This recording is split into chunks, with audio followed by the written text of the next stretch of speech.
Okay, so Pool Boss here. We're just going to talk a little bit about the pool vacuum today. So first thing we're going to do is we're going to look at repairing a clog, and then we'll show you how to hook things up. Okay, so I looked at the window and I noticed my vacuum wasn't moving. Checked the pressure on the pump at the side of the house, and everything looks normal, so we must have some sort of clog in the vacuum. So I'm just going to pull it up and take a look at it. Okay, so I'm pulling the vacuum up to the surface here. The pump's still on, and I'm going to keep it underwater. I can tell that there's good suction coming through there. The water's being sucked through, but the little feet aren't moving. Okay, normally if your vacuum's working properly, these little feet here would be vibrating back and forth, and that would cause the vacuum to move. So I think I must have something jammed in the wheels of it. And I suspect what it is, it's one of these white rocks that's around my pool. In fact, I know one fell in this morning. I accidentally kicked it in. So we're going to take our vacuum apart and we'll see if we can get that clogged rock out of there, and our vacuum should be working. Okay, so this is our vacuum out of the pool. You can see it's the Hayward PoolVac XL. Okay, so often I know with those white rocks that get caught in this vacuum from time to time, I could probably just shake it out. But instead we're going to have a look inside there just to show you how we can clear it out. Okay, so basically it's just this one screw. Undo it here.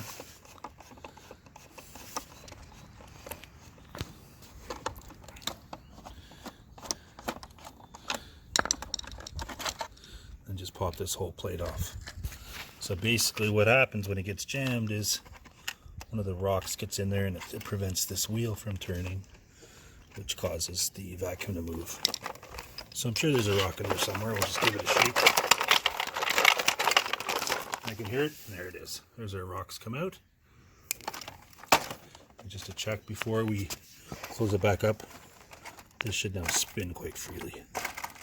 It does there, so that must be the only thing we had clogging it. So put the faceplate back on, and we should be ready to go.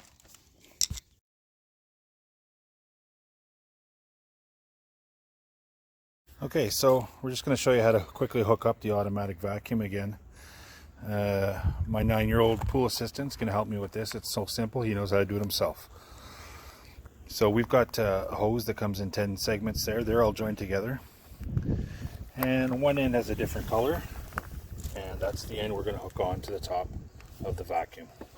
We're just going to push that on as far as it goes, and then we can throw the vacuum in the water.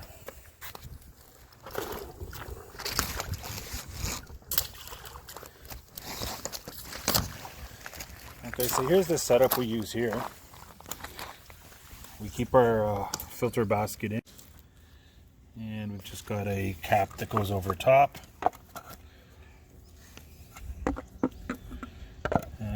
With an adapter that just fits the bottom of our hose. Okay, it's possible to do this while your pool is out at prime, but the best way to do it is to have your pump already primed and going at full pressure. As you can see, ours is. The water's running through there. And now we're going to get all the water out of the vacuum and the hose. So we're just going to take the end of our vacuum over to the water return in the shallow end.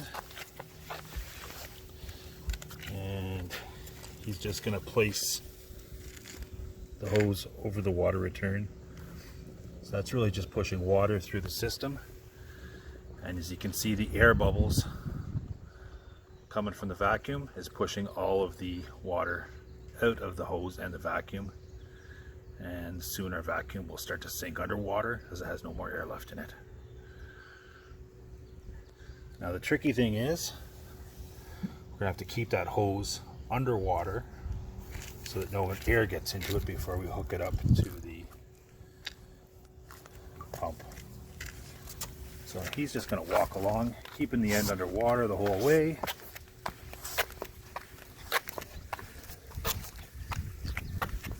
Until we get back to the skimmer. And this part of the skimmer is sometimes easier with two guys.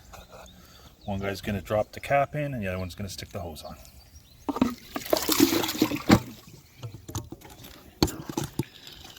You're always going to get a little bit of air stuck in there, but the pump will flush that out pretty fast.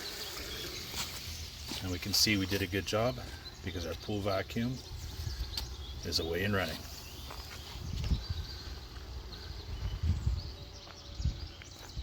There you go.